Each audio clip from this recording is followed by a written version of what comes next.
there's so many clues in the question that tell me exactly where to go. And by the way, check this out. In every test, and I've taken tests all over the country.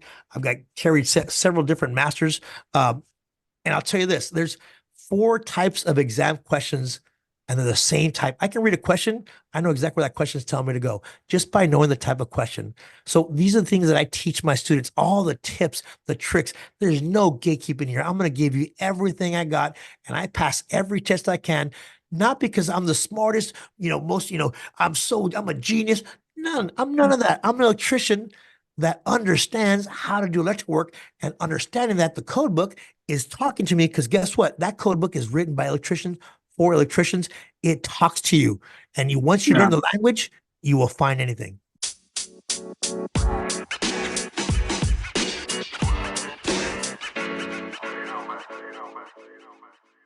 What's up, everyone? This is Ruben Young, aka the Young Electrician. Welcome back to the Young Electrician Podcast. On this podcast, we like to help electricians grow, not just in the field, but also in their personal lives. With that said, on this episode, I get the privilege of interviewing Sergio Cortez, aka Serge, aka Prof. I'm gonna get my Spanish right. There you go, the Prof right there. And Prof, definitely. The owner, founder, and operator of Surge Electrical Training. So this is awesome. How you doing, sir? Doing great. It's a beautiful Saturday, so enjoying it. Pleasure to be here. Nice. All right, so hey, Serge, let me ask you, let's just start out, let's just hop right into it. How did you get into the electrical trade, and how old were you when you joined? I joined the U.S. Coast Guard when I was 17. I'm from El Paso, Texas. So there wasn't that many things to do after you figure out that you've got to leave town or stay in that town. And at that point in my life, I wasn't doing very good. I was a 16-year-old dropout, just kind of in a rut, didn't know what to do with my life. And I decided to join the military. And at that time in my life, the Coast Guard said, "Hey, come on by." And so my parents signed the paper at 17, and I left. And I'll tell you what, I come from a desert town, and I ended up on my first ship where I would get seasick just looking at the ship. But but while on the boat, there was this guy that was always walking around happy, smiling, always clean. And I asked him one day, what do you do? And he said, I'm an electrician. And from then on, I wanted to be like him. I wanted to be happy and clean and enjoy what I was doing. And he put me on his wing. He sent me to electrician school, and the rest is history. Wow. So you were in the Coast Guard, and that's where your electrical career started. It started there. Yeah, I did 5 years in the Coast Guard. Went to electrician school. Loved it. Became an electrician in the military. And I got out of the military. I was like, man, I'm gonna go chase that construction money, because I heard there's tons of money for electricians in construction. And remember, this is 1996. Wow, okay. So even back then, when I got out, I was like, I'm gonna chase that dollar dream. And I got my first job, $7 an hour. So I don't know. I think I was being lied to, but here's the funny thing. I remember my interview, right? The guy said, "What do you know how to do?" I said, "I can wire up, I can put fixtures and lights and plugs." And he goes, "Awesome." And I said, "Yeah, but only on ships." And he says, "I don't see any ship around here. $7 to start." And that's where I started. Oh, that's hilarious. Got any ships around here? I was looking for them. I couldn't find it either. That is funny as heck. I can do all this stuff on a ship. On a ship. You should have left that part out of there, I think. I should have, but apparently I was horrible at interviews back then. So yeah. Hopefully you got better at your interview process. I did. I learned how to fib, right? Yeah. But just, little fabrication, little embellishment. That's right. Just a little bit. That's the electrical trades. We learn new things sometimes in our interviews, because we get to do all these things, tell them all the awesome things we know, and add a couple extra ones in there. And when you're young and trying to move up, for me, I just wanted an opportunity. I just wanted to learn. I wanted to learn construction. No, that's awesome. So did you, I have no clue how it goes when you're on a ship. Did you get certified there? What was the certification process doing that? Well, in the military, you go to what's called an A school. So I went for like almost a year in training. So I went to electrician mate school, and then I went and did some special training for them. And so after that, you become a petty officer. You make rank, and then you just test every time you want to go up on your rank, you have to take a test. And so it really is, theory. I mean, the courses were amazing, just awesome courses, by very highly intelligent instructors that were just amazing. But it doesn't translate too well in the civilian world because, well, a little bit different techniques that we use. Yep. Nobody's yelling at you. No, it's bad. Girls start yelling at you. Well, I don't know, man. When I first started, I was getting yelled at a lot. I can still get yelled at. Awesome. That's interesting, man. Yeah, I keep hearing these stories. And I was listening to the podcast by the Code Buddies guys. I can't remember what their podcast is called. It's the Watt. I forgot the podcast. I found it yesterday. But yeah, no, and I think one of those guys was in the military, and they got, I don't think I got introduced to electrical. But I'm like, man, everybody went to the military except me. No. And I'll tell you what, that military experience, it's crazy because it just totally changed how I do things. And like I went to a class not too long ago, a couple weeks ago, and I was teaching these students, and there was an instructor because I was there as a guest instructor doing some search for them, and he mid class he goes, "Listen, this is what happens during the military. You see how this guy commands the room, Yeah. I wasn't being loud, probably. I don't know. Naturally loud as a teacher. Naturally, very, boisterous, right? But Yeah, I learned that definitely military. That's hilarious. That's funny. So what? So you eventually ended up getting journeyman certification in some state. So when I got out, I ended up in Houston, Texas. I got out of the military. I was in Houston, Texas, and I said, you know what? I'm gonna now become a journeyman. So I got out. I started learning. My first job, $7 an hour. Roping in houses, and probably within about a year or so, I doubled my money. I was moving up. I got my time. Was able to my military training. They went ahead and took my military training. I had an extra year in there of working. And I went and took my test. And about a year after that, so my second year after I got out of the military, I already had my master's license. So I really worked hard on it. And 2 years later, I had my journeyman a year later, and then I had enough years in Texas. You have to be 6 years of experience to have to take your master's. So I had that, and I went and took my master's and started. 2 years after leaving the military, I started running companies, doing service, and then I really changed the pace of my career. Oh, that is awesome. So a lot of your career been more service on the service side? I started service, my first part of the career, I was in a service van, which was, it was awesome. I loved it. In the mornings I'd be putting a light in the house. In the afternoon, I'd be at a bar somewhere fixing a margarita machine. It was, I just loved it, and I was with this company, and I was in Austin, Texas, and they had 50 service vans, and they were huge. So you would, I had all these buddies. If we were, and back then, this was when pagers were the thing, right? So you would get paged to go to a job, but if no one paged you, you'd be sitting in a parking lot waiting for the page for the next job. And sometimes they wouldn't call for hours, so we'd all be hanging out, at a restaurant or watching a movie. Yeah. And then all the pagers would go off, and we'd go to our service call, and I loved that because I really learned how to deal with customers, how to really talk to clients, how to troubleshoot. If you understand theory, troubleshooting is easy, and that's where that money's at. And so I loved it. And then I decided to do construction, and that's where I ended up for a long time in construction. No, that's awesome. Yeah, I kind of always wish I would have done some service work. I'm like, man, there's so much side money in knowing how to do service work. Luckily, I have a lot of residential experience and a lot of fixing people's stuff, especially after all the walls are up, So I was like, okay, I got some experience, and I kind of use that to do side work in my early years. But yeah, I always want to do service work. And I'll tell you what, service work really is kind of like for me, it's like you're really in the trenches because you're dealing with clients. You have to understand how to work in finish houses, how to work in where not only you have to be in an office setting with all these different type of folks in there too, and you're the guy, you're the person they're looking at for like, what's the issue here, and you're charging by the hour, so you have to give them value. So you really have to be on top of stuff, or else those complaints come in. And I loved it. I loved being able to troubleshoot.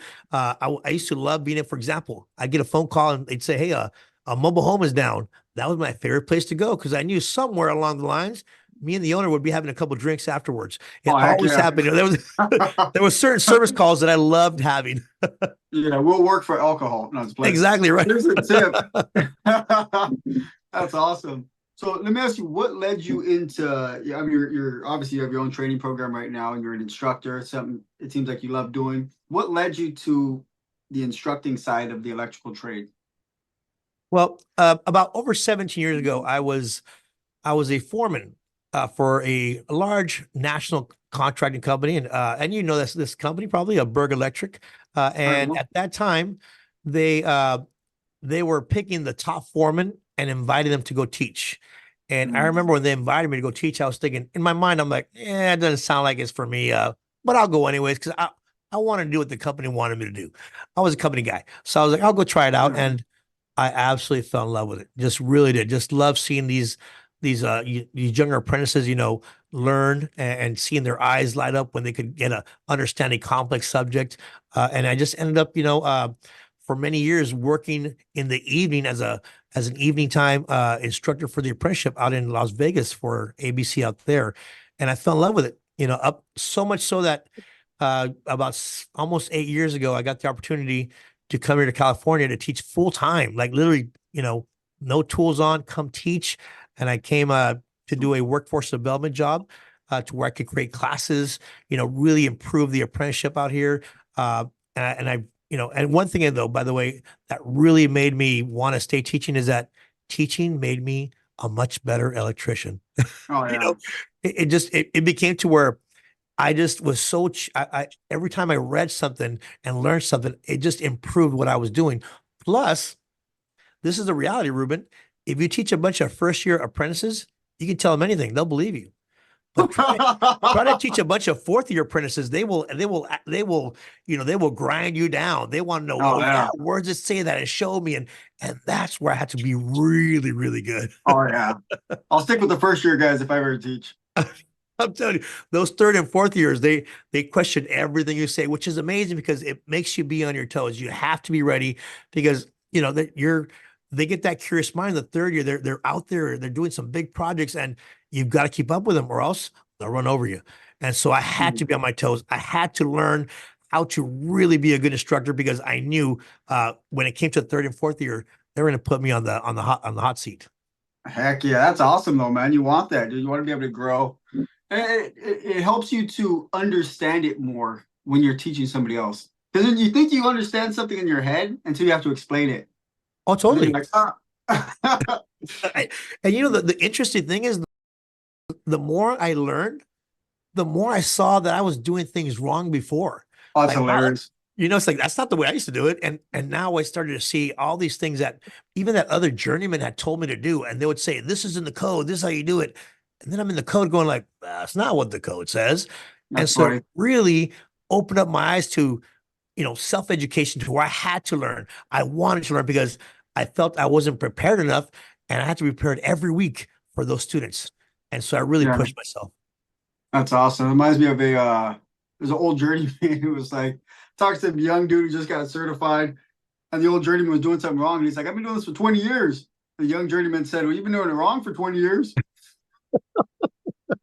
Yeah, funny Ain't things that the you have truth? to I'm say. telling you. Right. And I even tell my students, like I tell my students, hey, look, if you're taking the exam, don't trust what you think you know. Don't trust what you've been doing all these years that you never found in the book. Because in the book, it's completely different. Yeah. For example, like, strapping MC. I remember when I was strapped my first MC cable and my JW said, well, you better strap it 6 inches from the box because he didn't want me to mess it up. Right. And Yeah. so for years, I was like, 6 inches. Well, that's not the way the code tells you.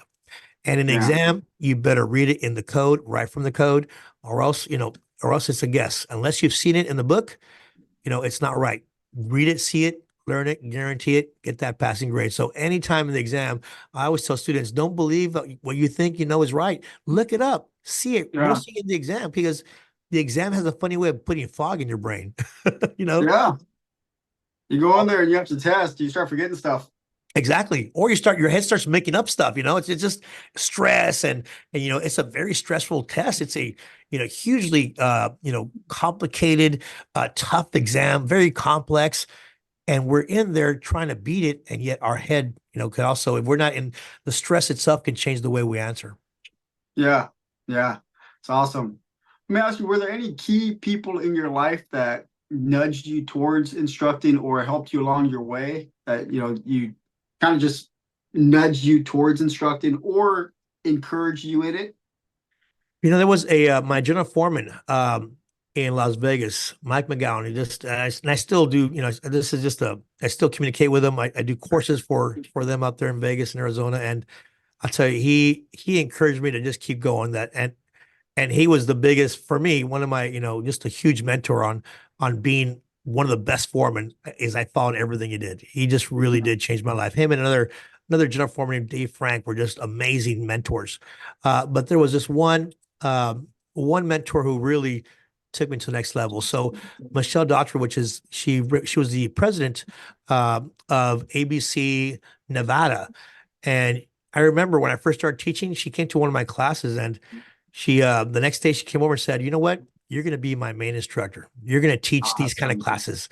And in my mind, I'm thinking, no, I don't know, I'm not ready.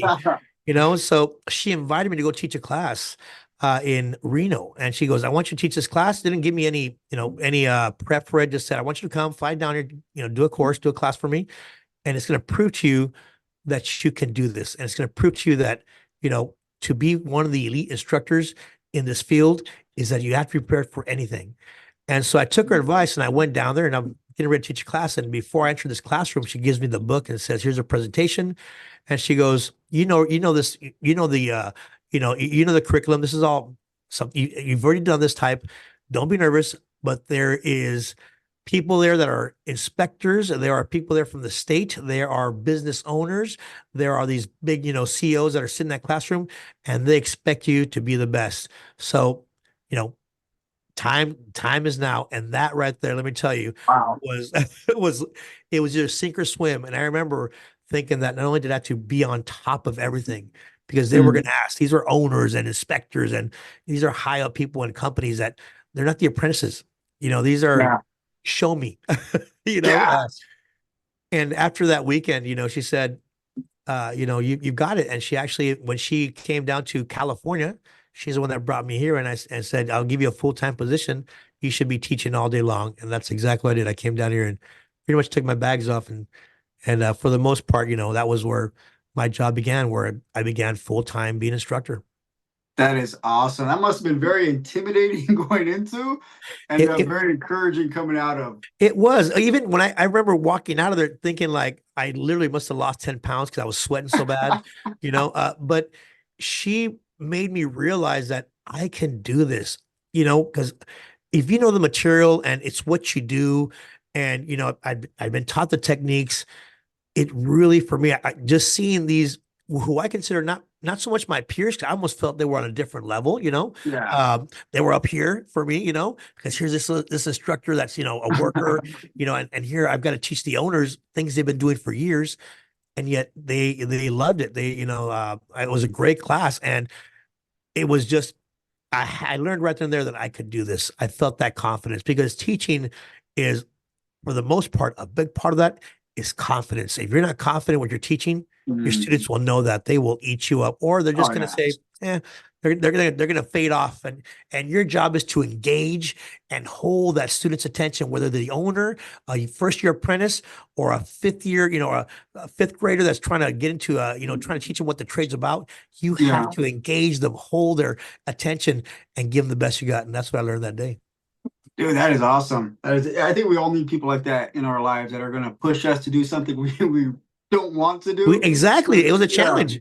I was intimidated. I walked in, remember thinking, and mostly, I had certain hangups. I walk in and they kind of, they see this younger guy all tattooed up and maybe, not looking as a, maybe what they would think of an instructor is. And here I am having to change their mind about who I am, Yeah. because we, everyone, I still remember going to classes and people would come to me and be like, "Hey, have you seen the instructor yet?" You know, because they either expected some older, maybe retired person, Yeah. or, but here's this, at the time, this younger guy that could actually, has been around. I've been in electrical for 30 years now, over 30 years now, but even in my experiences, I've done facilities and industrial and residential, and I was one of those kind of electricians that if I got bored, I would leave. I'd go do something else. Like I'd leave the company. I'm not going to do this for the rest of my life. Oh yeah. I said, plugs. Let me go do motors, and let me go. And I moved around. And my first part of my career, I had a really bad resume because I just wanted to learn. Oh I, yeah. I felt like that need. And the more I was an electrician, the more I figured out that I just couldn't know anything. I couldn't know everything. There's just so much to learn to the Oh day, yeah. to the day. Yeah, it's hard to explain to a new company when you're in an interview. Look, I'm probably gonna leave if this gets boring. Yeah, because it was, I'm the kind of electrician that I need to be challenged, Yeah. and I had to be challenged, or else I'm thinking, I don't think I can do the same thing over and over and over and over for the rest of my life. I wanted to, once I learned a task and I mastered it, I'm like, what's next? What's next? And I was Yeah. always, hungry for that. And I would jump around because I wanted to learn. I was so hungry for knowledge.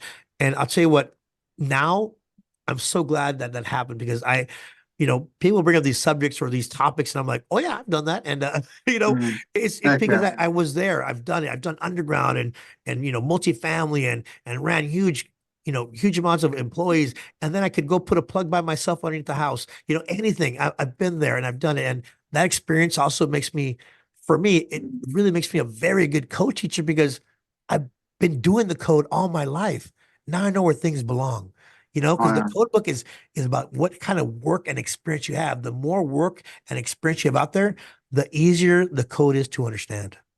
Oh yeah. Yeah, yeah, that sounds like it makes it way easier. Because I mean, I remember going to school. I went to school for 11 months before I actually had an actual electrical job. I had no clue what I was learning. I mean, I understood how to like wire a plug up or a switch up, but most of the stuff we're learning in the code book, I had absolutely it was Greek to me. I knew nothing.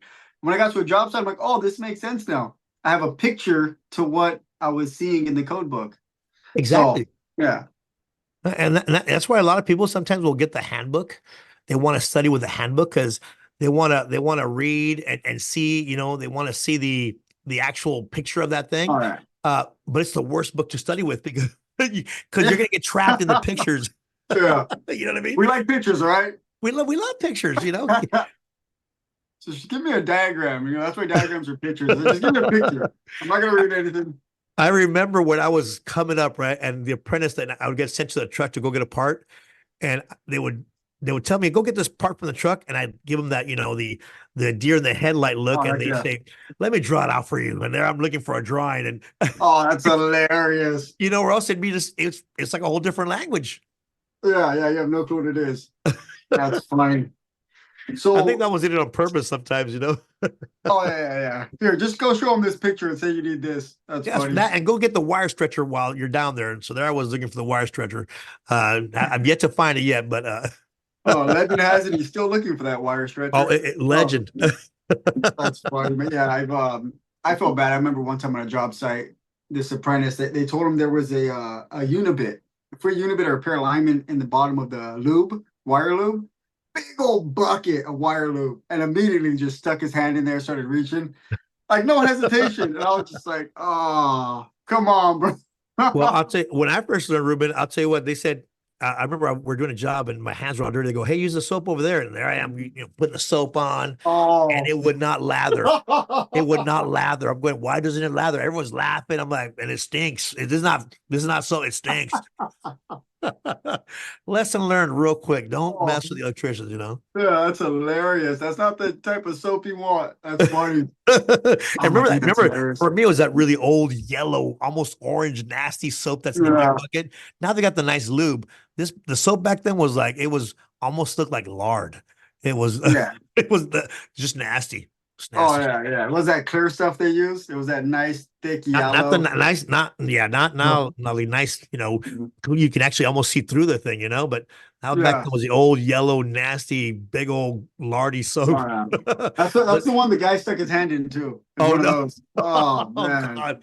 I like him already. Yeah, I bet you yeah. he learned his lesson real quick. Don't believe all electricians.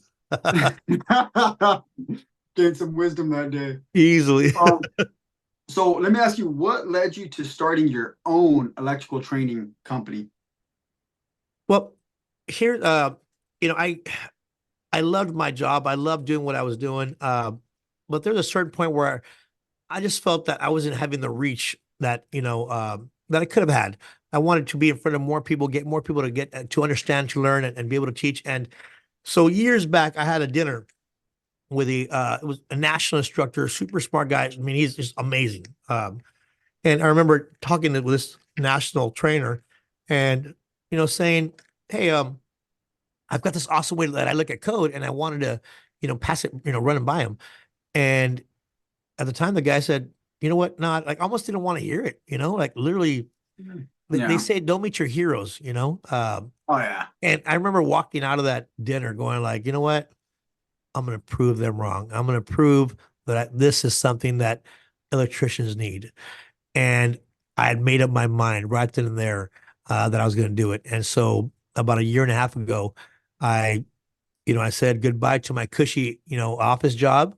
Yeah. Said, and by the way, I'm also a contractor, so I'm always working, with having contracts going on. But my office, my nice high salary office job, I said, you know what, I'm going to do this. I'm gonna go on my own because I think that there's a lot of electricians that need this, that can Yeah. relate to what I'm trying to teach. I'm trying to make things easy because I went to all these classes and all these courses, and I would walk out thinking like, wow, that was great, but I still don't know what to do.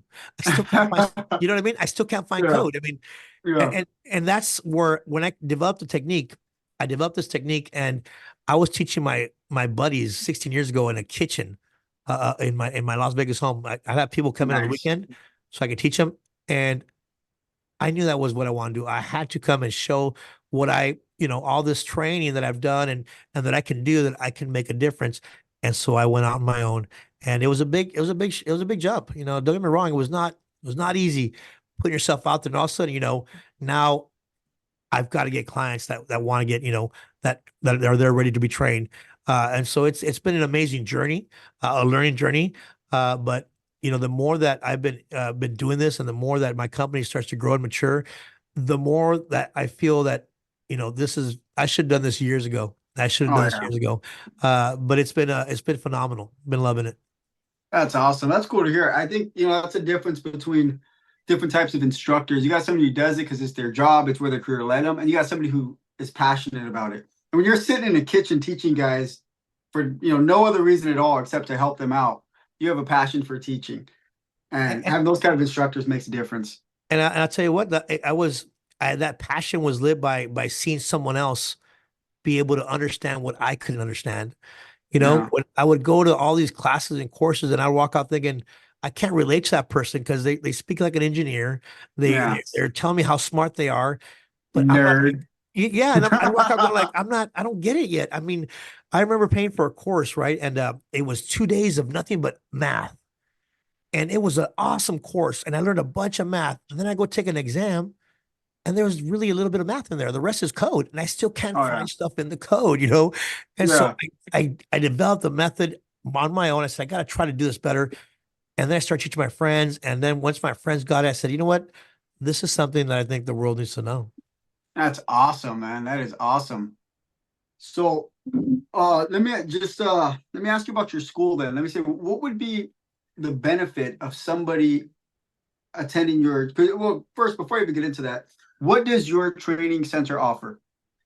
So I offer, and I offer, whether it's number one, corporate training. So I can go and train at their facilities, whether it's exam prep, which right now I'm getting booked up a lot. So a lot of companies that want me to go train, do some private exam prep courses for their workers, because number one, it's a great value for their employees. Number two, these companies need certification. Right now it is so tough to find a certified electrician mostly for ratios. No one makes ratios right now. No one meets the ratios. We just can't. And right now, there's so many rules that say, and these new, even like, for example, the Biden Act that just came out, which for solar is awesome, made a lot of commercial solar, but now certification is required.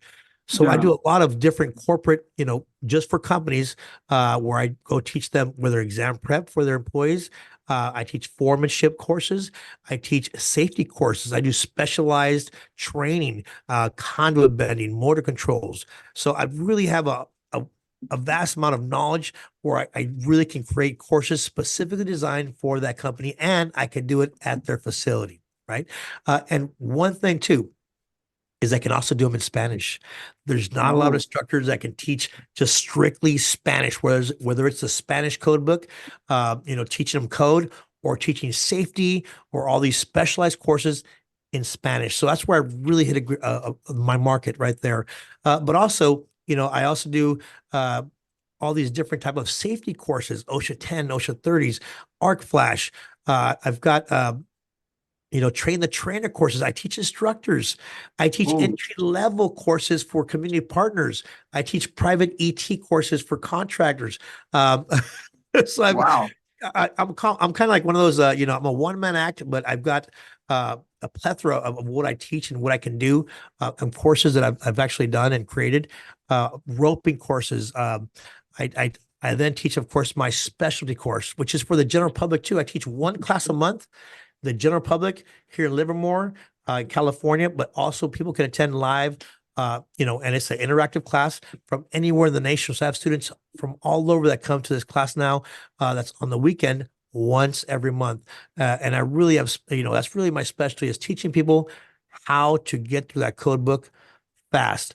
But that's what I do. I've got a long list, but my favorite of all is really teaching exam prep, and teaching people that something so complex like the code Yeah. can be done by everyone.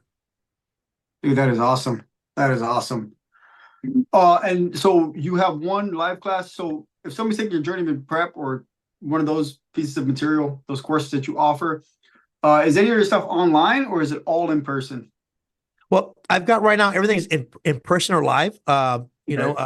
Right now the biggest thing that I'm and people are understanding. So the method I teach is called the Surge method, and so I've been teaching this live, in my classes, whether it's for our companies or private one-on-one tutorings I do.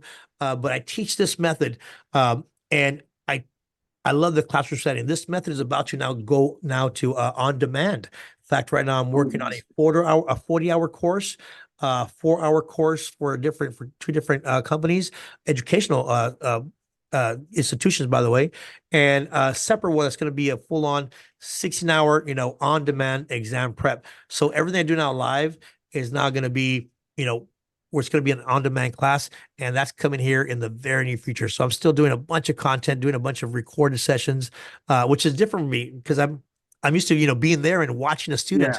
Yeah. Now, but the best thing about this too is the on-demand classes that I've got coming up, and they're both, by the way, in English and Spanish. So Nice. the cool thing about it is that instead of you coming to my class where I give you 16 hours of just, I'm going to fill you up with as much knowledge I can give you, and a lot of times my students will leave my class, and it can be a lot of information they got to go Yeah. process and practice at home, right? So the cool thing about my course too is that you can pay for the first time, but you get to come on back for free for up to a year for a refresher course. So you come Ooh. for a weekend, you get all the Surge method, you learn it, you practice it, you process, you go home. I give you a bunch of handouts, I give you a bunch of resources. You get to call me, you get to, whatever Yeah. you need, I'm here for you. And then you're going to come right back again for another weekend right before your exam date. So now you got everything's clicking, and then boom, go get that JW, go make that money. That is awesome, man. Yeah, you don't hear that. You don't see that in any of these courses. I mean I took a course for journeyman prep, and I'm like, I got to save all these handouts. I was screenshotting everything. I don't know if they wanted me to, but I was screenshotting. So I was like, I don't understand some of the stuff he was talking about. I have to go reverse engineer this and figure out how'd you get that answer. And dude, I spent so much time trying to go over these pictures that I took. and the little booklet they gave me to really ingrain it in my head. So the fact that somebody could take your course, get the materials, study it on their own, and then go back and take a refresher course for free because they already paid for it up to a year. Correct. That's amazing, dude. I applaud you for that. That is awesome. And you know what? Because I don't want to be the kind of company or instructor that says, "Here, I trained you. Now go forth, go to the world." And yeah, I'm the instructor that says, "Hey, I'm here for you. What do you need? You need more help? yeah, I've got you." I've got students that will text me at 9 at night. You know, might be having dinner, and I'll text back, "Hey, when I finish dinner, I will call you and let's see what you need. I'm here for you. I'm a resource because I can tell you when I was coming up." And I remember thinking I had no one to call. You know what I mean? Just that lonely yeah, feeling. yeah, And now I start getting that intimidated again. And I would get that, that fear of like, oh, this is so hard. Call me up. I'm here. Email me, text me, get in my messages on Instagram. I'm so I've got someone always monitoring that. I am here to make sure that you cross that finish line. And look, electricians, and I say this with true sincerity, electricians, I've never met a dumb electrician. We are a different breed because we have to be. We have to be smart. Now, we might not be the fastest sometimes because right, but there's to be an electrician, you have to have a certain mental capacity, but we all learn different. Some of us catch things quick and some of us catch it. We're just different ways that we learn. yeah. But all the electricians I've met, no matter what, always smart. They've got enough. They got to have enough smarts to keep themselves alive because we're working with one of the most dangerous things, which is this energy that can get Yeah. us. And so to learn code, and it can be so intimidating. Well, I want to make it easy, and I want to be there with you till we cross that finish line. I'm not going to just say, "Hey, I taught you. Good luck." I'm here for you. You're my student, and I want you now to become my peer. We're peers, now we're friends, and we're going to grow together. And that's what my course is about. That is awesome, man. I like that, man. I'm really glad we're having this interview. I'm glad that we actually met on the old Instagrams because that's encouraging, man. I did not know this about you. That's kind of one of the things that Thank you, drive Ruben. me. It drives me because I mean people have different experiences in the trade coming up. I had no mentors. I've met maybe because I bounced around a lot, but I've had a couple of I had one great foreman. I want to try to get him on this podcast. I think he works for a general contracting company now. And I had a few great journeymen that I met along the way that gave me some tips that, I was able to utilize and grow. But, I ran into a lot of people who were, I feel like more gatekeepers. I don't know if they Yes. were worried about their job, someone taking their job or something, or maybe they just didn't like me because I'm good looking and cocky or whatever. I don't know. But whatever it was, like I never had those mentor mentee experiences. So for me, I don't want other people to go through that. I started this podcast and the YouTube channel because I'm at work sharing with guys, coming up in the trade, how to do it. Not just how to get certified, but how do you do a good job at work? What should your mindset be? How do you grow? How should you plot out your career so you're not just stuck in the same place? And yeah, I'm spending my lunches with guys, just sitting down, talking, going over code sometimes, and I want to see these guys grow. So I think I have some of that same, drive or passion that you have in seeing other people get built up. Oh, and there's definitely no gatekeeping here. I'm going to give you all the tips and secrets and this is my thing. I want, as I have my students and I see them and I see the trainees coming up, the apprentices coming up, I'm with you. I had some horrible mentors when I first started coming to the trade. I had where it was the journeyman would just, here's the blueprint and you're not gonna, don't even look at the blueprint. Those journeymen, right? Those foremen, right? That are, because they were afraid of losing their jobs or they're afraid you're Yeah. going to be faster or better than them. I wanted that. I wanted to learn. And until I found that, and it happens naturally and organically where I just, I found someone that wanted to help me. And then from then on, I was very lucky that I had these awesome mentors that took me under the wing, that showed me, how to do things and wanted me to be better than them. And Yeah, that drove me to be exactly like them. I hold no secrets. I will give you that's everything awesome. I've got because I want you in the end to be better than what I was back then. And even now, I want this trade and the industry to keep improving. And it's not improving if we're holding secrets that aren't meant to be held. And that's the truth. That's awesome. Yeah, And, that's and awesome. you, Dude, you know, I love your passion, man. That's thank awesome. you. Yeah, and I've been very fortunate because I can tell you, I still remember one time when I had one of my first jobs, and they threw me in the truck with the foreman, and the foreman looked at me and says, "I don't want you to talk. I don't want you to look at me. You just do what I tell you to do, and you shut up. And if you do that, you're going to be a good apprentice." And I was miserable for like a month, and after a month of not saying anything, of just just being just treated horribly, right? I mean, I felt it. I Yeah. remember I wanted to quit so bad, and I remember after a month, this guy, and this was back in the days, this guy had a cooler that he had in the middle of his van. So I would jump in a service van, and I mean, I wouldn't talk all day to this guy. He would just tell me what to do. And I would just, did it. At lunchtime, Yeah. it was the loneliest thing because here's me and him in the truck. It was horrible feeling, you know? Yeah. Uh, but after the 30 days, I want to say it was about almost a month. Um, I jumped in the truck and he goes, "You know what? I want to tell you, you've done everything I've asked you to do. You have, you paid attention. You've been on time. You've been patient with me. You didn't quit." And I was actually about to. I was like, I was like thinking, I gotta get out of here. But he goes, he opens up this his lunchbox. He pulls out one of those caps from Disney, like the Goofy with the goofy dog, Oh, the dog yeah. ears, and it's full of beer. I was like thinking, I was like, this guy eats a lot of sandwiches because he's always going in there. Well, yeah, Okay. it was all full of beers. He pulled up into this park and we sat there and we just talked. And this guy, man, he just ended up really being awesome to me. Nice. He just said, "I just wanted to see if you're committed." And maybe that wasn't the best way to do it, but Yeah. Yeah. that's all the way he knew how to, and it really turned out to be a great experience. But I was miserable for that month, and I still remember seeing other people act that way to the new kids and the new people coming to trades. And it's like, why? It's make them better than us so that we can feel okay when we leave. Because the Yeah. more they know, the less we have to do. And that's just Yeah. it. Yeah, no, it's true because sometimes somebody's not the good listener. Somebody's not the person that's going to do it, all these things right. Somebody's not a good worker, but most people could be trained to. And if you take the Exactly. time in the beginning and instruct them not just on, how to do the work, how to perform the work, but how to have that mindset. And because that mindset makes a difference. The It mindset does. of being a good worker. It does, So, and that mindset will of being a good worker will take you to places in the trades you know, that we wouldn't think doors would open up to. Here comes, yeah, here I am, 16-year-old dropout, GED. I spent some years, right here too. right? I spent a couple of years locked up, Right here too. right? On knucklehead, right? But here I am making exactly the money I want to make. Oh, I'm now, and here's crazy. I remember years ago thinking, man, who makes these tests? A couple of years ago, I'm sitting on the board with the California DIR, sitting there helping write the exam for California, thinking like, how did this happen? How this happen? You know, but it was all about no matter how much I tried to change the trajectory of my life, I loved what I did. I loved doing electrical work. That filled me. And no matter how many times I tried to derail my own career, it always called me back and it always, took me to places I never thought I could.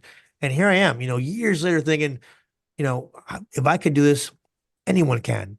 It's just about understanding that mindset. Just like you said, that mindset will take you there and having people around you that want to grow with you. That's huge. There it is. It's huge, man. That's awesome. So let me ask you, what can you give any tip for somebody? There's a lot of people that listen to this. Hopefully, there's a lot of people that listen to this that are wanting to take their exam. People message me all the time on Instagram and on YouTube. Guys that go to work with that are getting ready to take their tests. They watch this, they listen to this. Is there any tip you could give them in their preparation for taking the journeyman exam? Definitely. I would say this. The back of the book method, there's not much I can teach there. And I always tell these to my students when they come to my courses, if you have the back of the book method, there's nothing that I can teach you to improve that because we all think different. Keywords are different to how our brain processes it. People that are really good with terminology, they get the keyword really quick. But that keyword, by the way, ends up being an article, ends up being a thing. Now, code and the exam, there really is 90% of the questions will actually have the article title in the question. It's crazy. They'll tell you exactly where to go. And there's so many hints. But if you really want to understand and be confident in taking that exam, is know the front and the back. Know the table of contents, because the back you got it. Hey, if you read a question and you don't know what to do, well, do the back of the book. Take a good guess. It'll take you there. Hopefully, you'll get the right keyword and you'll get there. But if not, be open to a different method. Be open to new possibilities. The front of the book, the table of contents has 9 chapters. 9 chapters. Think of those chapters as shelves. There are 9 shelves. And all you got to do is know what, in a question, what shelf that question belongs in. And you go to table of contents and it'll lead you right. It'll tell you the page and you're right there. You are literally breaking the code book from a book that's 900 pages. You're looking for an answer within only 3 pages. And I could do that within 2.5 minutes on any question. So don't be afraid to learn new methods and start using the table of contents as well as the back of the book. But think of it this way. There are 4 processes that we do as electricians. I've been doing this for 30 years. These processes will never change. I read a blueprint. I got to lay out a job. After I lay out, I got to rough it in, all my materials, and then I'm going to trim it out. After they paint and sheetrock, I'm going to come back and put everything in at the very end, right? Those 4 processes we do all the time. Well, I just gave you the 4 chapters, the first 4 chapters. So blah, blah, blah, EMT. EMT, oh, I rough it in. Go to chapter 3. What about EMT? Part 2, installation. Oh, go there and you'll find what you need. It really breaks things down very, very well. It's amazing how you will find things, because the more experience you have out in the field, the easier the code is to understand where things belong, because it's just like a job site or a process. Think of it this way. The first 4 chapters are only residential and regular commercial.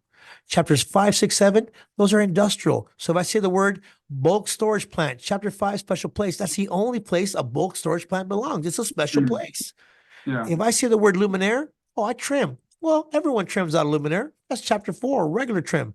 But if I say the word escalator, oh, that's special trim, chapter 6. I mean, there's so many clues that take you to these places. And once you know those clues, the code book becomes a good challenge, not a grind. When you can have fun looking for code, means you're confident in your abilities. And my job is to make you confident. But that's what I'd say. Learn those both. Wow, that's awesome. So there's 4 chapters. You're saying it's broken up into the first chapter of the code book would be, or the first, I don't even know what to call it. The first chapter of these 4 would be blueprint. Correct? So you got blueprint, layout, because once you read a blueprint, right, you're going to lay out a job. Make sense? Yep. And when I say layout, you're going to plan. Think of it this way, okay? When I open a blueprint, now here's the cool thing. Chapter 1 is blueprint. There are 3 articles in chapter 1. The first article is called Article 90, Introduction, which is just about how to use the code book. Hey, how to use it, and it tells you the breakdown of the code book, and then it really tells you who can enforce it, what's the mission of the code book, like a blueprint, the very first page of a blueprint. Now check this out. In a blueprint, if you don't recognize a symbol, where do you go? Legend. So that's definitions. If you read a question and you don't understand the word, go to definitions. That's where the word is. It's the legend of the blueprint. Interesting, right? Then check this out.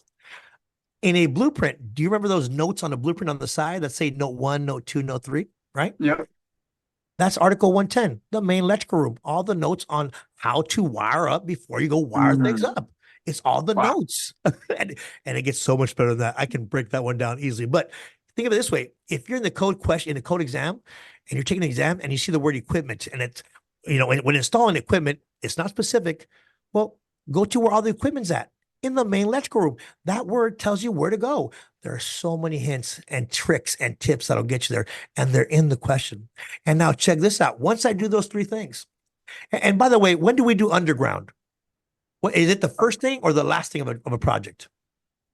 First. First. Yeah, we're going to do all the underground, right? At first. Well, that right there is in chapter 1, all the underground. Check this out. And when I say underground, I mean like a vault, a tunnel. That's all chapter 1, blueprint. It is right there. It's the first thing you do. That's why it's the very beginning. Main electrical room. Everything that goes to main electrical room is the first thing you do. And now, once I'm done with my blueprint, I'm going to lay it out. Now, what are the things I lay out on a project? I've been a foreman for many years. And it actually makes sense. I'm going to lay out my neutral, my unground, my grounded conductor, and then I'm going to lay out my branch circuits, and then I'm going to lay out my feeders, and then I'm going to lay out I'm going to do a calculation, and then I'm going to lay out my outside surges and feeders. I'm going to lay out my overcurrent protection, my services, my ground, my surge protected devices, my surge arresters. Those are the things you lay out because you're not doing it yet. You're preparing it. Well, guess what? I just told you all the articles on chapter 2. There's things we lay Wow. out. Chapter 3, material. It's a cable, conduit, or a raceway. And so you read a question, awesome. Box. So material. Go to chapter 3, 314. Cabinet, meter socket, any kind of cable. There's a cable, there's a cable section, a conduit tubing section, and a raceway section. Man, it gets so easier. Chapter 4, trim. What do you trim out? Well, I trim out a flexible cord and cable. I trim out an appliance. I trim out low voltage lighting, a luminaire. I trim out a receptacle, a switch, Wow. a motor, a generator, capacity, and then you know where to go, and it breaks it down. It is crazy, but that's what it's nuts.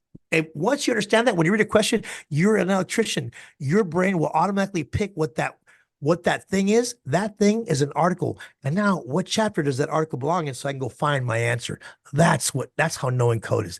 That's knowing the table of contents. It's amazing how it works because we do it all day long. Not saying I just learned that. Not saying I didn't know all that before. But yeah, that is awesome. I did not know that. Well, I just learned that from you, but I did not know that going to take my exam. I go to the back of the book. That was it. Go to the back of the book. Look for the keywords. A lot of people they kind of they'll get mad at me sometimes because I say the back of the book method is the old archaic way of understanding code book, and it really is. But it's just a tool. I think of it this way: it's a tool. Let's say, for example, in every tool bag, you're going to have the old busted up Klein that you use to smack, to open boxes or whatever. And then you got that really nice one, that 11-in-1, right? You don't take out your 11-in-1 to smack on the box. You take out that really old crusty one. Well, if you read a question and there's no clues, because some questions are designed that way, they're designed to trick you. They're so vague. I call those the back of the book questions. Pick any word and go to the back of the book. You'll find it because it's vague. The rest of the questions, I'm using my really good screwdriver because there's so many clues in the question that tell me exactly where to go. And by the way, check this out. In every test, and I've taken tests all over the country, I've got carried several different masters. And I'll tell you this, there's 4 types of exam questions and they're the same type. I can read a question. I know exactly where that question is telling me to go just by knowing the type of question. So these are the things that I teach my students, all the tips, the tricks. There's no gatekeeping here. I'm going to give you everything I got and I pass every test I can, not because I'm the smartest, I'm a genius. I'm none of that. I'm an electrician that understands how to do electrical work and understanding that the code book is talking to me because guess what? That code book is written by electricians for electricians. It talks to you. And once you learn the language, you will find anything. That is awesome. I feel like I got more value out of that than some of the courses I've taken. I took a course years ago, and I was like deer in the headlights. I felt like I got more out of that few minutes of you sharing that than I did out of that whole course. So it's mind blowing. Thank you, Ruben. It's just mind blowing that no one tells us these tricks and and makes it easier because I don't think that most of us understand that, if we simplify an exam question, that the clues are all there. We're so stuck to the ways of the back of the book way. And I get it. I told you it's a method, but I'd rather walk in with 2 tools than 1. Yeah, that is awesome. I'm interested. You're actually making me want to go take your course. But And instead, I'm going to send another guy to your course that I know. The funny thing about that, Ruben, is I have journeymen come to my classes, and journeymen, they're certified that want to learn code. They want to learn how to, they got their GW and they've heard about my classes and they'll come in. I get project managers that want to, that actually want to learn code because the way I developed this method, it's so simplistic that once you get it, and by the way, you have to practice it. You practice it a couple times, you will get it. And, I've taught people that sometimes I think in the back of my mind, like, maybe I shouldn't have taught them that. They're going to be a little dangerous out there. That's hilarious. That's awesome, man. Yeah, that is cool. But I've been very fortunate that I've been able to do that now as a living. And for me, it's about, how can I help those in the trade that find the code book so intimidating like I used to, and make it easy to go, hey, I can teach you. You can learn. You can do this because, I remember being so intimidated that I didn't want to take the test. It would make me sick, like Oh physically yeah. sick. And there's plenty of guys out there. And there's also a couple things too, you know, certification changes lives. You know, Yeah. if you're a JW, or actually if you're an electrician with 4 years, even if you're an electrician with 2 years and 6 months, and you haven't taken your residential, you're leaving money on the table. Yep. There's electricians that have been doing work for 2 years and 6 months. Go get that residential license. Hey, you'll understand code. You'll understand how the tests are written, and now you're certified. Gives you more money. And then a year and a half later, take your general, because now there, if you're an electrician that's been on the field for 8 years, 10 years, I get it. That test can be absolutely, even the process to apply is intimidating. Oh yeah. That Yeah. test itself can be so intimidating. You can do code. We can do it. I'll get you there. Let's do it together. Let's get you certified, because that is money and opportunities that you deserve. Heck yeah. Amen to that. Yeah, that I actually have a how to fill out the journeyman form on my YouTube channel because it took me so long. I was so intimidated to fill it out because it is, it's simple, obviously, but for me, overthinking it, I'm just like, I don't even know how to fill this out. I don't know how to get my work history, don't know who to send this to. And then if I do all that, spend all this money, I don't even know how to take the test. I don't know how to pass the test. So It's yeah, a scary thing. It takes us out of our comfort zone. And look, I'm not. I went to some awesome military training, but other than that, that was it. I had to learn this on my own. I had to really develop a way that I could make sense of code, because in my first part of my career, I also traveled a lot, and back then there were no state exams. There were city exams. Imagine that. Oh Imagine wow. that. Yeah, you're in Long Beach, and I got to go to LA and take their exam Yeah, because everybody wanted $100. You know what I mean? that's right. They And still want I $100. they did basically it. And so everybody wanted that dollar, and it was just super intimidating. And I had to learn a way to pass. I had to learn a way to, Yeah. just like, I knew that I had to work, or else I wasn't going to eat. And I created this with I created it for myself to get there. And usually a 4-hour exam would take me 4 hours. And the very last, maybe 45 minutes, I was guessing on like 30 of questions or 40 questions. Okay. As opposed to, when I learned this method, I practiced it, and then I went to take my first exam, and I was done in 2.5 hours. Ruben, I freaked out. I'm like, Wow. what? I thought I did something wrong because I was never good at code. And all of a Oh sudden, yeah. I'm finding everything. It works, and it'll get you there. If I do something fast, I know I'm doing it wrong. I'm just like, yeah, I'm messing something up. It's Well, too, the only thing you want to do it's good, fast and crazy. good is code. Other than that, everything else, Yeah. we take our time. Yeah, I'm with you. All right, that's awesome, man. So I'm gonna ask you a very important question, man. This is gonna be the last question I'm gonna ask you. Very important. Everybody wants to know. So let's say, I'll give you a scenario. You're driving down the street one day. Let's say it's a one-lane highway. You're driving down. You hear somebody honking behind you. And you're like, who the heck is this? And you look in your rearview mirror, they're flashing their lights, they're honking at you, driving very aggressively. And then they start slamming the back of your car. And you're like, who the heck is this nut? They want you to get out of the way. You notice it's a Tesla. I mean, it's a Cybertruck. And you're like, oh, some weirdo in a Cybertruck. What the heck? So you pulled over, you're pissed off, and you're like, what's going on? As you pull over, you're getting out of your car, you see this rocket launch and just out in the distance, and it's taking off. And you're like, well, that's cool. But you get off, let me take care of this weirdo behind me. Out of the Tesla comes Elon Musk, and he's pissed. You just made him miss his flight to Mars. He's rolling up his sleeves, he's looking at you, and he wants to pick a fight, and his eyes are on you. He's pissed. Who's going to win in a one-on-one fight between you and Elon Musk? Wow, that's a good one. But formerly incarcerated, I can tell you, I've taken a couple lickings. So I like that you didn't go to the military. You didn't say military training. You said I formerly incarcerated. Well, that training too, that training will get me there too, right? But I'll tell you what, if it's Elon Musk, I'd be like, please, hit me anywhere but the face, because I'm gonna be rich. So I'm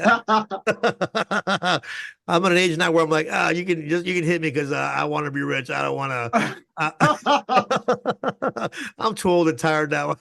I'll leave that for the young folks out there. That's hilarious. Yeah, if you win that fight, you're gonna get sued. I mean, please hit me anywhere but the face. Just I like my face. So if you had to win, if you had to fight Elon Musk one-on-one, who's gonna win? Bare knuckle fight. Bare knuckle fight. It's going down. I'm that kind of guy. I take off my shoes. How they start getting ready. You know what I mean? take out the shirt, start getting, pumped up. I'm ready to go, but You're gonna win. You're gonna win. I'm gonna give it my best shot. I'll tell you that. I might be a little slower, but I grew up pretty much in the hood, man. So it all What's comes up. back naturally. That's what's up. That's probably the most important answer you could have given in this entire interview. That's what people want to know. Who's gonna win in the fight?